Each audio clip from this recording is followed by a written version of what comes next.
individual. We welcome you to the first ever, the inaugural Ford Motor City Bowl at the Silverdome in Pontiac, Michigan. The Rebels of Ole Miss, their first bowl game since 1992.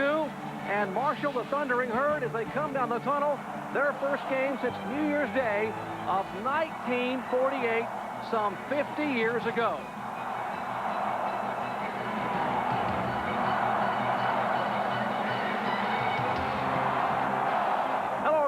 Jerry Punch, along with the coach Mike Gottfried. Happy holidays. We're glad you could join us for what many believe will be an offensive explosion. 60 minutes of football fireworks. And coach, we all know what Randy Moss can do. He's a human highlight film. My question is, how do you stop him? Jerry, I'd make sure he doesn't beat me in this ball game tonight. I'd double team him. If I'm playing zone, I'd roll the zone to him. Play man-to-man coverage, I'd put the safety over top of him. But Ole Miss feels like they played some great receivers in the SEC. They're going to try to bump and run with Randy Moss tonight. Try to get him to where they jog him off his routes a little bit, make Chad Pennington hold the ball a little longer. Well, for Ole Miss, their senior tailback, John Avery, his running style has been compared somewhere between Warwick Dunn and Barry Sanders. That's pretty strong. Jerry, he's a great running back. He has so much speed to the outside. He may be the fastest player in the SEC. They like to get him the football outside. He can cut on a dime. He's always working up the field. Has so much speed, and Marshall's concerned that they get an opportunity to tackle him. They cannot miss him. Catches the ball well out of the backfield on the swing passes. And I repeat this, if I'm Marshall, I do not kick off to John Avery. Boy, indeed, you know, one would almost hate to be a defensive coordinator in this football game here tonight. Moss of Marshall, Avery of Ole Miss. It promises to be a magical night here in Michigan. When we come back, Dave Ryan will have the final word from the field prior to kickoff. Stay tuned for the kickoff of the inaugural Ford Motor City Bowl. Back at the Silverdome here in Pontiac, Michigan, Ole Miss and the Thundering Herd of Marshall. Why don't we meet the third member of our broadcast team as we go down to the field. Here's Dave Ryan. Well, Jerry, thanks a lot. Each coach is very concerned about getting off to a good start in this game. They're worried about what might be first game mentality, some of the mistakes that come with not having played a game in a while. Marshall hasn't seen action since December 5th as they played against Toledo in the Mid-American Championship game. Meanwhile, Ole Miss hasn't played since November 29th against Mississippi State. And it's not like either program has a big bowl history to call upon. Ole Miss hasn't played in a bowl game in 5 years. Marshall, of course, was a 1AA power, never played in bowls. So we asked head coach Tommy Tuberville right before kickoff here from Ole Miss about the layoff. You guys have had a long time in between games. Are you ready tonight? Well, I think we're ready, but you always worry about execution. We throw the football quite a bit, so we worry about the timing of the quarterback and receivers. What does this game mean to your program, Coach? No one gave you a shot, really, to even do well in the SEC, a winning record, much less make a bowl game. Well, it means a lot for recruiting. It means a lot for our fans in the state of Mississippi. We're proud to be here. We've got a tough opponent, but it means a lot, win or lose. Just getting to a bowl game means a tremendous amount. Thanks a lot for joining us. Good luck. Thank you. Guys, there's the coach. Back to you. All right, 43-year-old Tommy Tuberville, Associated Press SEC Coach of the Year. Remarkable job he has done in just 3 years at Ole Miss. And his counterpart across the field, second-year head coach Bob Pruitt of Marshall. His record 57-5-1 as a head coach, including a perfect 15-0 mark last year en route to a 1AA national championship.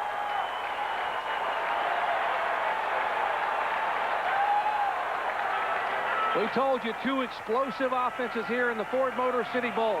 Big play capabilities. And, Coach, both these guys here have got to have big games for their team to pull it out. And they will, Jerry, because the ball is going to get in both these outstanding players' hands. Ole Miss is going to get the first opportunity with the football, and they want to run the football. They may try to throw it deep every now and then, but they want the ball in John Avery's hands. All right, Ole Miss has won the toss, so they have elected to receive. They want to be able to get the football, as you said, in John Avery's hands. As you take a look at Randy Moss, what many believe will be his final game as a collegiate. I think if you talk to even the coaches, they believe that possibly, although Moss has enrolled in school for the second semester in the spring, he may not be there. He has got that kind of ability. This is it, Jerry, for Randy Moss. This is his last college football game. All right, there's a look at John Avery, senior from Asheville, North Carolina, the only player in Ole Miss history to return 3 kickoffs for a touchdown, including a 100-yarder this year against Alabama back in October, and 100 yards last year against LSU. Kicking off for Marshall, J.R. Jenkins, the freshman from Loganville, Georgia. Getting set to make history here in Pontiac, Michigan. The Ford Motor City Bowl. Lucas and Avery, the two deep men.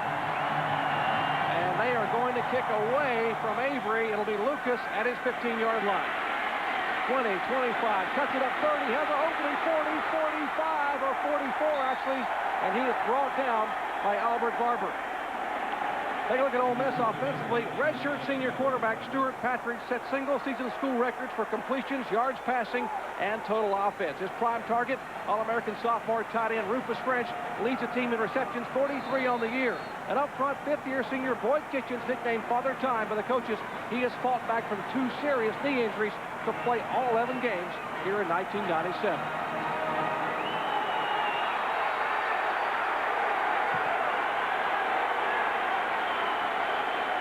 Line of scrimmage at 44-yard line. Ole Miss, first play of the game.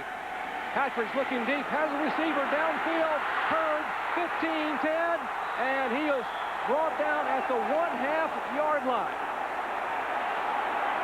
Jerry, Oregon, when they started the ball game against Air Force, threw a long pass to their wide receiver Johnson, hit it for a touchdown, and never looked back.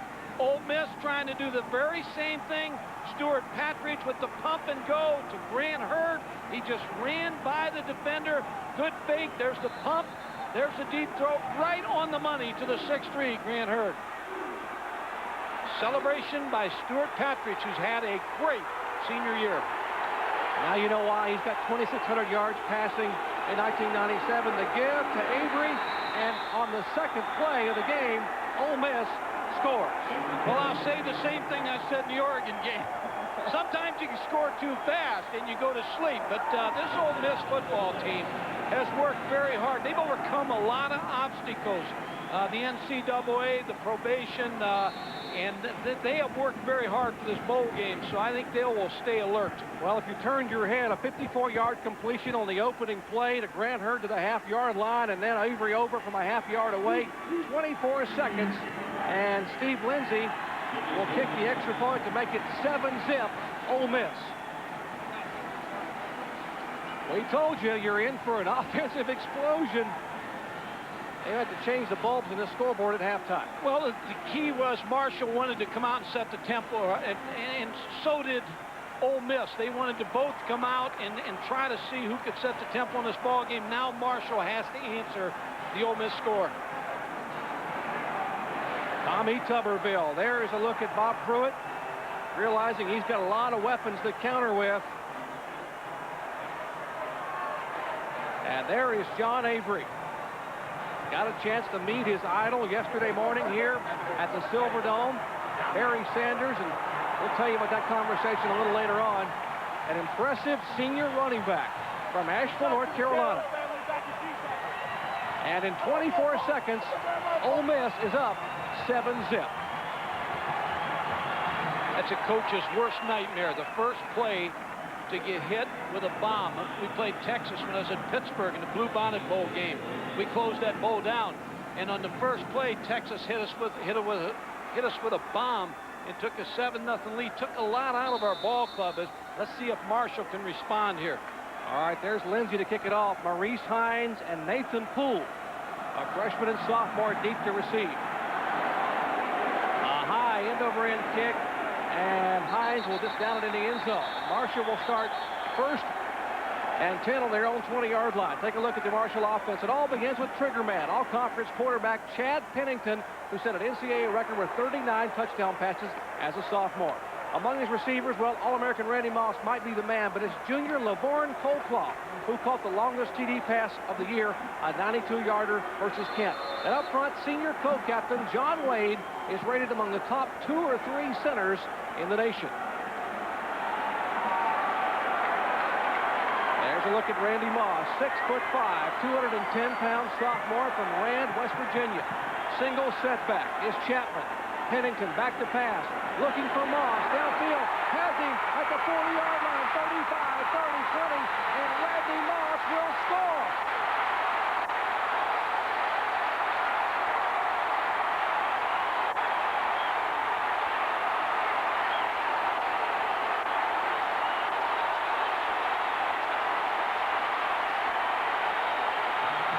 Oh, my. 3 plays and 2 touchdowns. Well, Jerry, right away, they're going to try to go to their big play receiver, Chad Pennington, who Bob Pruitt says is as good a quarterback as I've been around. That's Danny Warfel also in that group.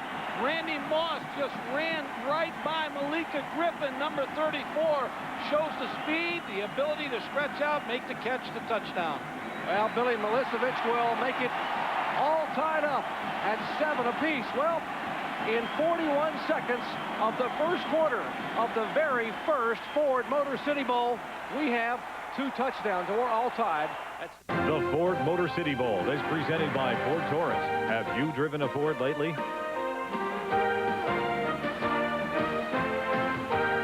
All right, in case you were making a sandwich and missed the start of the game, you've only missed 3 plays, 2 touchdowns, and 14 points. I think both secondaries were making sandwiches there in the first play. 80 yards to Randy Moss, and let's try it again. Let's see if they'll kick it off to Avery. We can sky kick, short kick. Ken Lucas takes it at the 22, across the field near the 30, and that's where Ole Miss will start. Albert Barber, the linebacker, making the stop. A lot of respect for John Avery to kick away from him. They do not want the ball close to him. Take a look at Marshall defensively. Senior co-captain B.J. Cohen led the team in sacks this year with 13 from his rush in position. First team all-conference middle linebacker Larry McLeod not only led the team in tackles but ranked 2nd in school history for that category. And in the secondary, Rogers Beckett and Larry Moore, both second-team All-MAC selections, are tied for the team lead with 3 interceptions each. All right, 4th play of the football game. And they will give it on it to Avery. Left side has some running room, 35, 40. And raced out of bounds at about the 44-yard line. Jerry, John Avery is the fastest player in the SEC. They like to get him the ball outside. He's a better outside runner than he is an inside runner. He picks up some very good blocks on the outside from Corey Peterson. And he got up limping, but as he trots off the field, he lost his shoe. He played 1 game this year on turf against Tulane and got injured in that ball game, but I think the turf's going to help him in this football game. All right, Avery goes to the sidelines to have that shoe put on, and a little bit of a smile from Tommy Tuberville. Deuce McAllister, a true freshman, in as the lone setback. Patrick back to pass, has a receiver, and the receiver gets tangled up with the linebacker on the coverage. Andre O'Neal, the sophomore out of Decatur, Georgia. Pass intended for Rufus French, the tight end. I guess see no evil, feel no evil there. I mean, there was a collision made there. Andre O'Neal collisioned the wide receiver, but the officials felt like it was a no-call situation. That'll bring up the 2nd and 10 for Ole Miss. Line of scrimmage, their own 44-yard line. 4 wide receivers. Slot back is McAllister. Patrick looks across the middle, and he will go down at about the line of scrimmage. B.J. Cohen, the rush in, who leads the teams in sacks this year, gets his 14th of the season. Yeah, B.J. Cohen is the big play defensive player on this Marshall defense.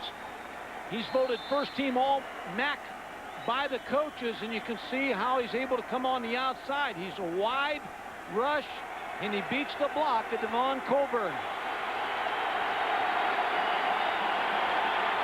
All right, 3rd and 10 for Ole Miss.